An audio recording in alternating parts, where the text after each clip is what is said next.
Oi, eu sou o Fábio. Eu sou a Larissa. E esse é o canal Coisas de TV que recebeu um pix de Manuela Dias e agora vai falar bem de Vale Tudo. Né? Porque só pode falar de Vale Tudo se a gente ganhou um pix. Funciona dessa Nossa, forma. toda vez essa história, né, gente? Se a gente ganhasse Pix pra falar bem todo de novela, a gente estaria rico. Ou talvez a gente não tivesse. Talvez a gente não tivesse nem canal mais, não sei. A gente ia pegar uns 4, 5 Pix e sumir. Quando vocês Sim. vissem, a gente nem tava mais aqui. Nós vamos falar hoje sobre atualizações que deram certo em Vale Tudo. Porque falar mal, todo mundo consegue falar, até nós conseguiríamos falar muito mal de Vale Tudo. Mas exaltar as coisas que Manuela Dias mudou e acertou, são poucos que fazem. Não é, e a gente resolveu aqui, né, escavar o pré-sal pra ver o que a gente conseguia tirar de coisa boa. Não, mentira, teve algumas coisas. Não dá pra errar sempre, né? Eu acho que teve algumas coisas que foram interessantes e a gente resolveu nomeá-las aqui. Então, logo depois da vinheta, você vai saber quais foram os 5 acertos de mudanças que Manuela Dias fez em Vale Tudo.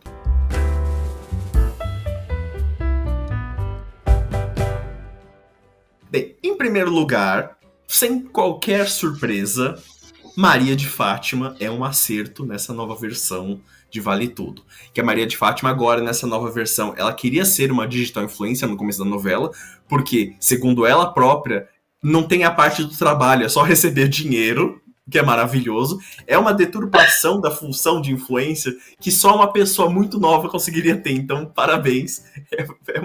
Foi perfeito aí. Ela aí fez todas as coisas que a antiga Maria de Fátima fez, vendeu a casa da mãe, foi pro Rio de Janeiro e etc.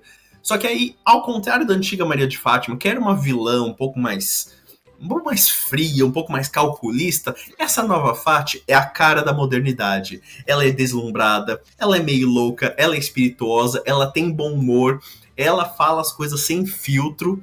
Por exemplo, quando todos os personagens chamando a Heleninha de alcoolista, ela tá lá chamando de pinguça. Então aí você vê que é uma pessoa que falta um filtro ali na hora de falar as coisas. E ela insiste muito na questão da influência digital, mesmo sendo casada com um bilionário, porque ela não se satisfaz apenas só ganhando muito dinheiro, ela quer exibir tudo aquilo.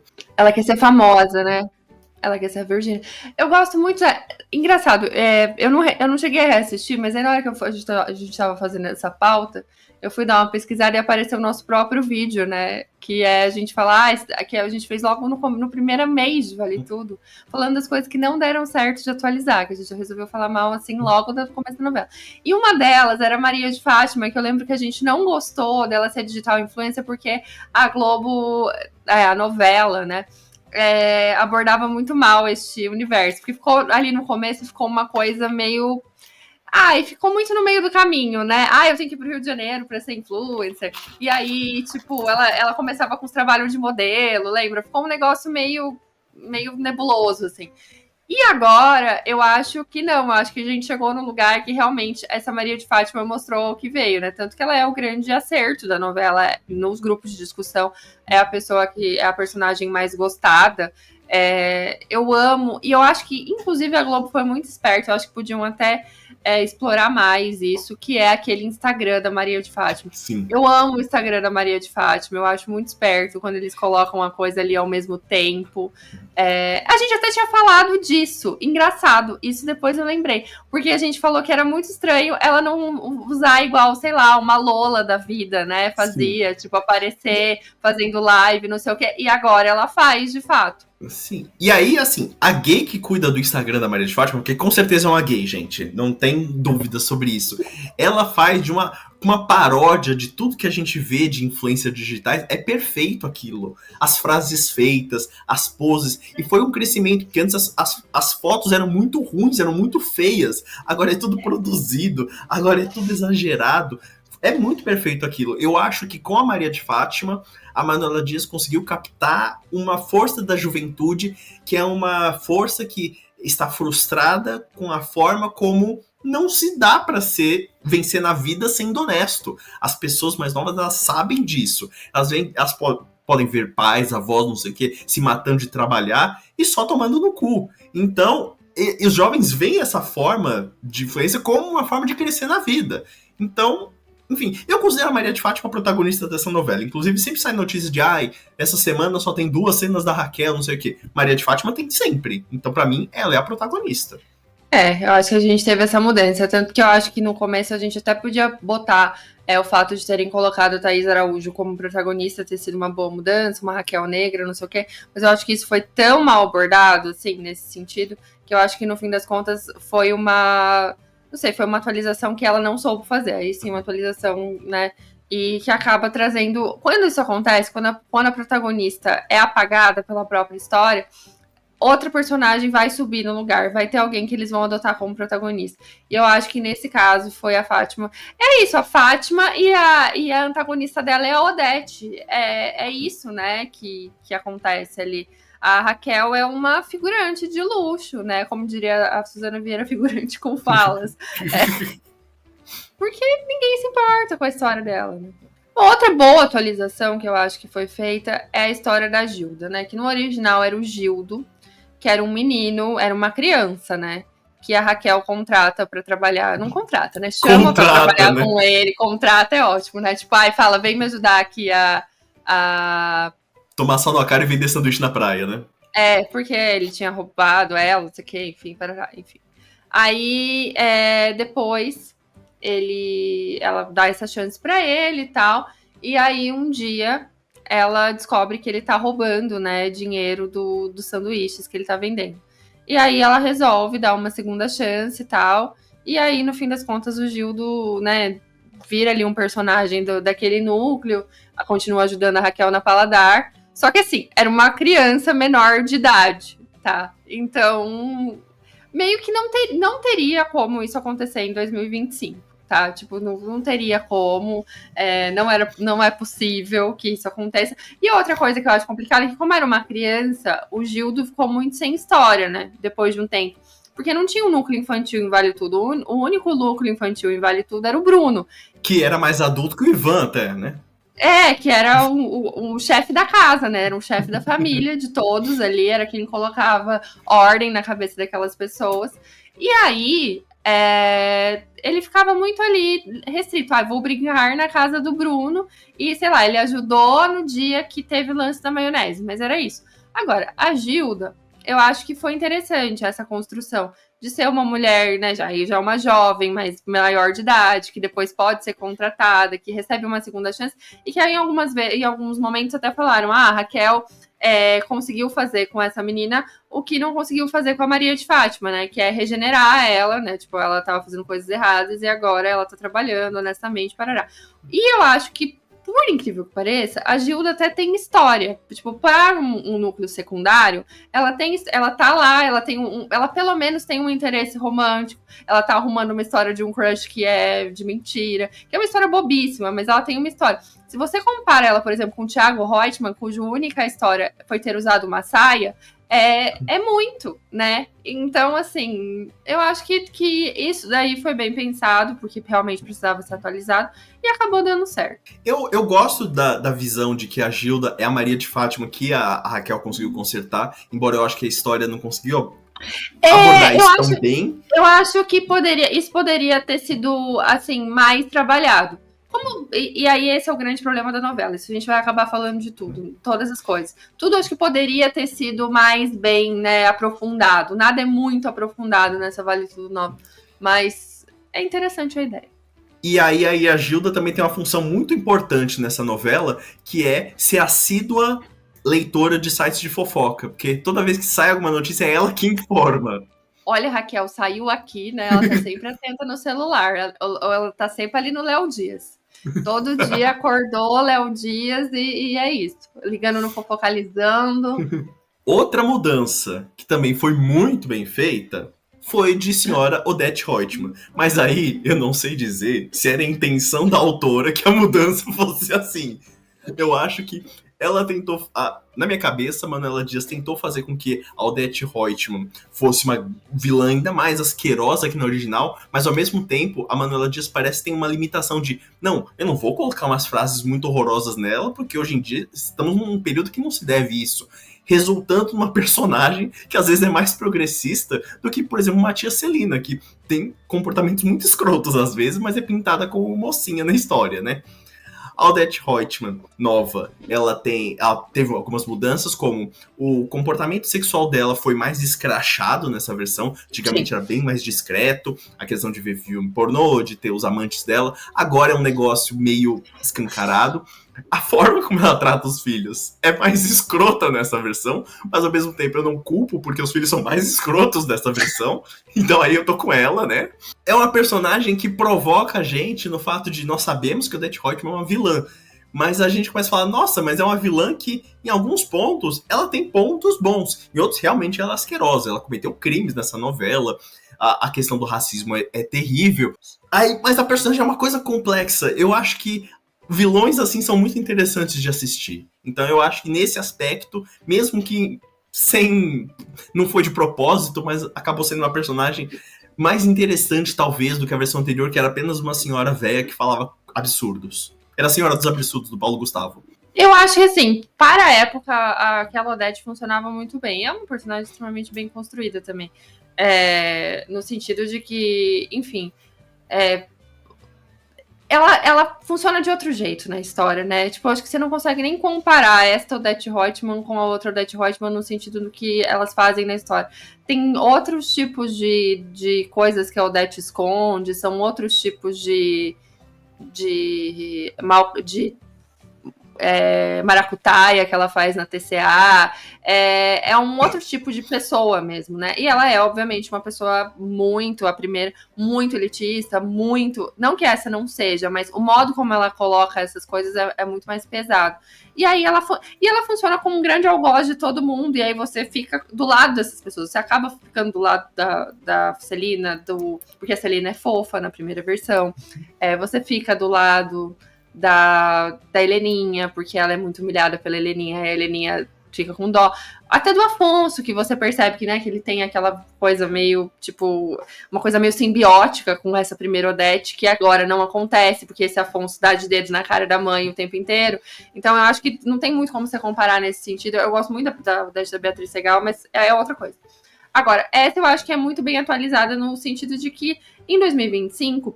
eu acho que realmente, se você vai colocar a Débora Bloch, que não tem nenhuma cara de senhorinha, né? Uma mulher de 60 anos no auge de sua beleza, assim. Não tem como você colocar que essa mulher não estaria saindo com os boys às claras, né? Tipo, que seria uma coisa super velada, que ela teria vergonha disso. A gente vê várias mulheres aí que têm seus maridos mais jovens, que continuam tendo uma vida ativa depois dos 60, 70. Sei lá, a Ana Maria tá aí casada, fazendo com a lua de mel dela na Puglia, que ela tá mostrando no Instagram o tempo inteiro. E é uma mulher que fala abertamente sobre esses assuntos, né? Uma mulher de mais de 70 anos. Então, assim, essas mulheres existem, então é óbvio que isso vai acontecer na novela. E eu acho que essa atualização foi muito bem feita. Outra atualização que até que eu gosto, apesar de depois ter virado uma qualquer coisa, assim, é a história do Leonardo, porque... não porque eu acho bem feita, eu acho uma loucura aquilo lá. Mas é a única coisa que eu não sei como vai... se bem que agora foi tanta coisa mudada que eu não sei nada do que vai acontecer no final. Tipo, ela pode mudar absolutamente tudo. Mas essa é uma história que eu realmente não tenho nenhuma pista do que pode acontecer. Então, pra mim, é uma grande surpresa. Toda vez que a Ana Clara faz alguma coisa, que a Odete aparece lá de um jeito, eu tô assistindo uma novela nova. E aí, até que eu acho ok, assim, eu falo, putz, doideira total. Tipo, já foi parar num lugar que eu acho que nem devia estar mais. Aquela Ana Clara é uma horrorosa. Tipo, eu não consigo ter o mínimo de empatia por ela. Eu prefiro a Odete do que ela, dependendo da situação. Uma louquinha. Mas, assim, pelo menos é uma... E eu gosto muito do relacionamento dela com o César. Que eu acho que, assim, foi uma ideia de Manuela ao pegar um pequeno... porque a Odete...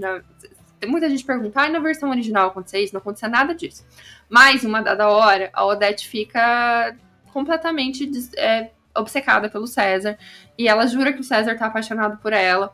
E aí ela descobre que o César continua com a Maria de Fátima, né? E ela, enfim, dessa vez nada disso aconteceu.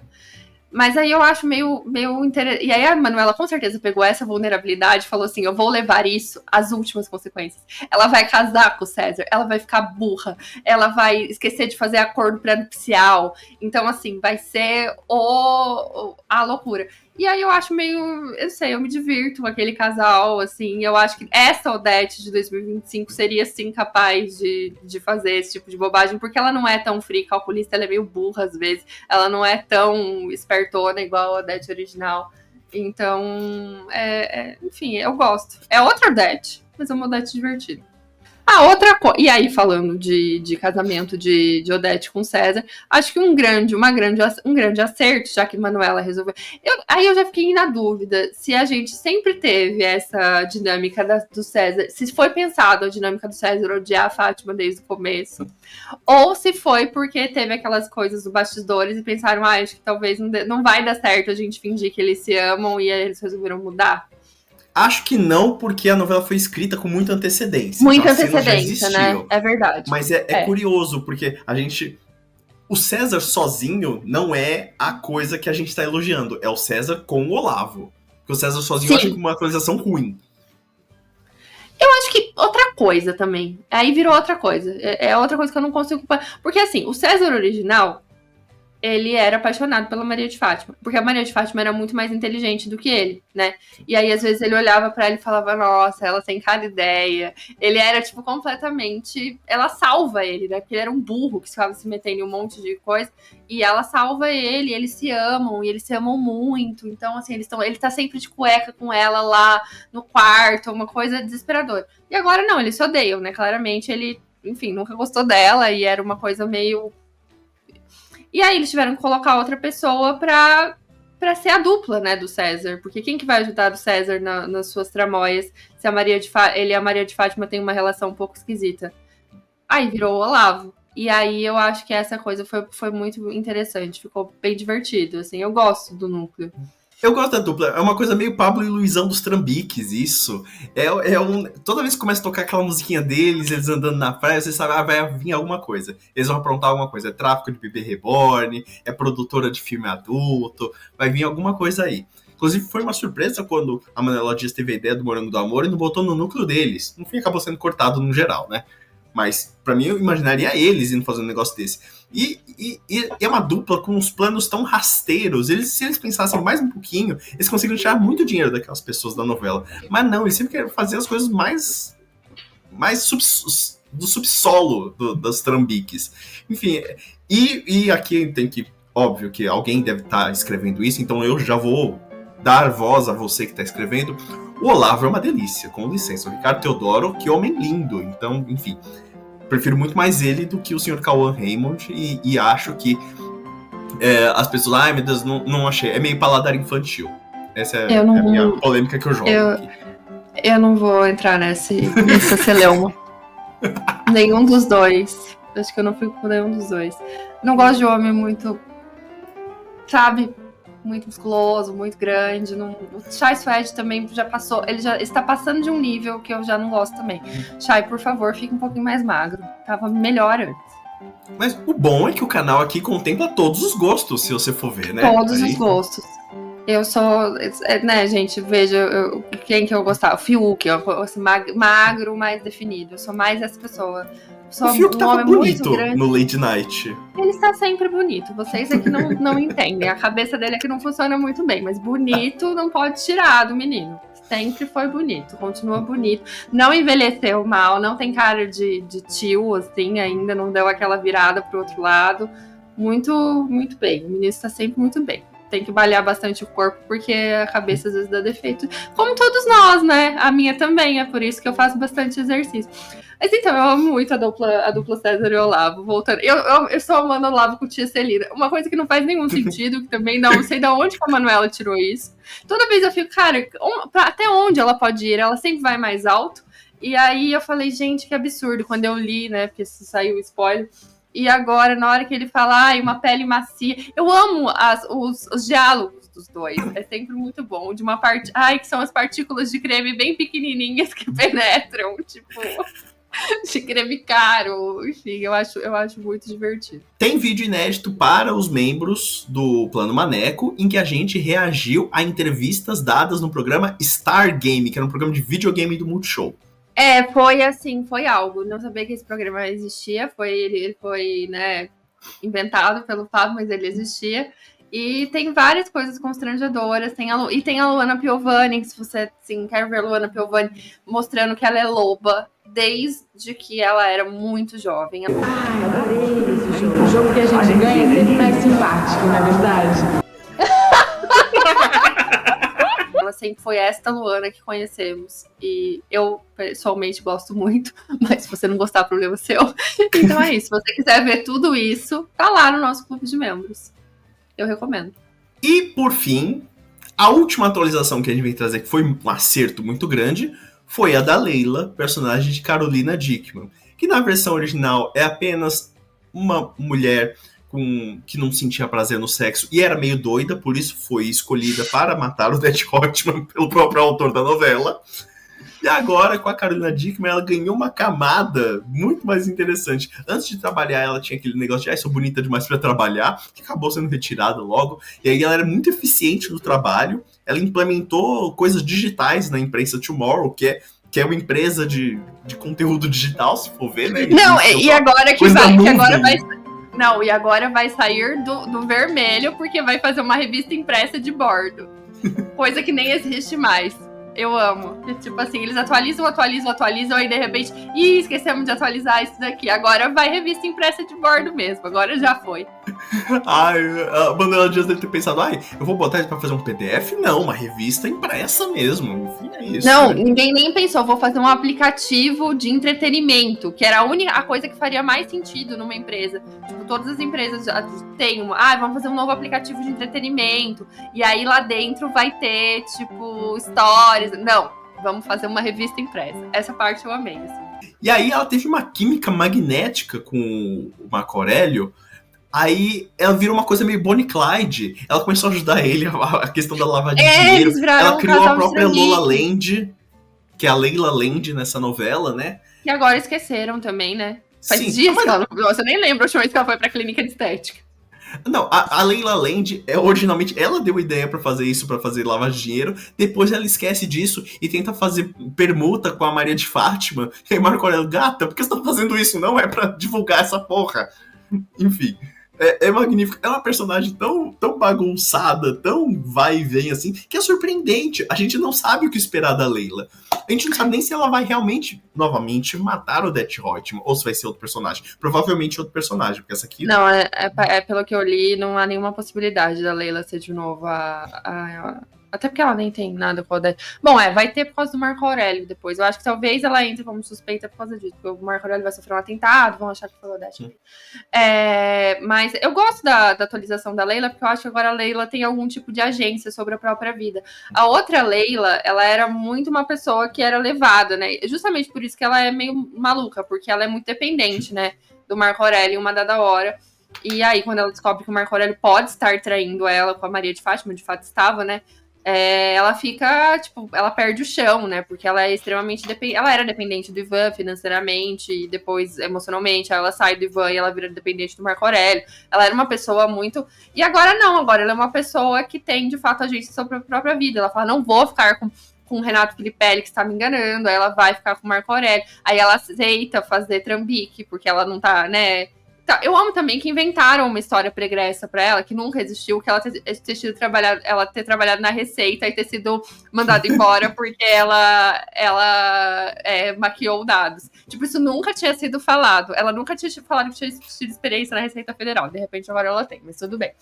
O que poderia fazer com que ela trabalhasse na contabilidade da Tomorrow e não aquele cara que fez negócio. Mas tipo assim, vamos. Exato. Ela trabalhou na Receita e de repente ela foi para... Enfim, tudo bem, né? Como pobre de quem não consegue voar. Mas os erros de continuidade dessa novela são sempre uma delícia. Mas eu gosto eu acho que a Carolina Dickman faz bem a Leila, sim. Assim, é uma Leila divertida, ela é interessante. Ela e o Marco Aurélio, talvez um dos únicos casais que tem, de fato, química nessa novela, fora, sei lá, o César e a Odete, não sei. Mas porque realmente tá difícil, né? As outras pessoas não têm. E é um casal que você se diverte vendo, e eles se amam apesar deles serem trambiqueiros, e porque são trambiqueiros também. Então eu acho que ela foi uma boa atualização, assim, porque era de fato uma personagem muito... E no começo, no outro vídeo que a gente fez, a gente tava reclamando justamente disso, que a Leila não tinha aberto a boca nas 3 primeiras semanas de Vale Tudo, assim, ela mal tinha aparecido. E agora eu acho que ela tem, né, bastante lugar Sim. ali na novela, óbvio, né, não é igual Meleninha Reutemann, que seria o papel de escolha da Carolina Dickmann no começo, mas acho que é bom o suficiente, assim, é uma personagem que as pessoas vão lembrar. Se for ver nessa nossa lista, 4 dos 5 itens são de vilões da novela, né? Pessoas que estão fazendo coisas erradas. Sim. O que mostra que talvez Manuela Dias aí, sem perceber, ela acaba dando muito mais carisma e charme para essas pessoas. Os mocinhos, tipo... O Afonso, de certa forma, eu também acho que foi uma boa atualização, porque, assim, não tinha como gostar do Afonso. O Afonso de 2025 seria horrível desse jeito mesmo, assim. Não tinha como ele ser bom. O outro Afonso também não era. Era insuportável. O outro era mais disfarçado. Esse é mais escancarado que ele é horrível. Então foi uma boa atualização. E eu acho que em 2025, um homem hétero está muito mais empoderado do que ele já era ainda em 2000. Ele tá, né? Ele tá fazendo café com seu pai, ele tá na internet, ele tá dando opinião sobre o que a gente não quer. Então, assim, o Afonso, ele é essa pessoa um pouco, né? Que ele acha que ele tá sempre certo, que ele vai fazer uma palestra, ele vai fazer um TED Talk. Eu acho que, assim, só que a Manuela esperava que a gente gostasse desse cara, né? E, assim, a gente continua não gostando. Só isso. Mas eu acho que ele seria isso mesmo. Então, se você gosta de séries, novelas, reality shows, personagens trambiqueiros que conquistam nosso coração, fica aqui no Coisa de TV, se inscreve no canal e também segue a gente nas redes sociais, estão aparecendo todas aqui embaixo, tanto as nossas pessoais quanto as do canal, e tem nosso canal de transmissão do WhatsApp, que a gente sempre avisa quando sai vídeo novo. É isso, conta pra gente se você achou que essas foram boas atualizações, quais atualizações você acha que foram boas e a gente não lembrou, se você não gosta de nada disso, enfim, dê aí sua opinião e até o próximo vídeo. Até mais, gente. Tchau.